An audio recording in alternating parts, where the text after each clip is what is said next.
नमस्ते दोस्तों, simple creative के में आपका स्वागत है। आज मैं आपको ये सिरेमिक ट्रे बनाना बताऊंगी। ये देखिए, मैंने इसको वाइट सीमेंट से बनाया है।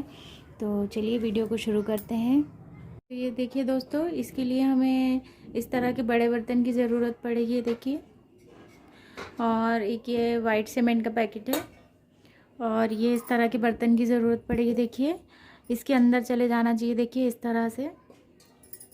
और यहाँ पर हम ये वाले सरफेस पे पूरा ऑयल लगा लेंगे और इसका जो बैक वाला सरफेस है यहाँ पे हम पूरा यहाँ कॉर्नर्स में ये किनारे जो हैं यहाँ पे पूरा ऑयल लगा लेंगे और इसको इस तरह से रखेंगे। तो चलिए मैं आपको करके बताती हूँ।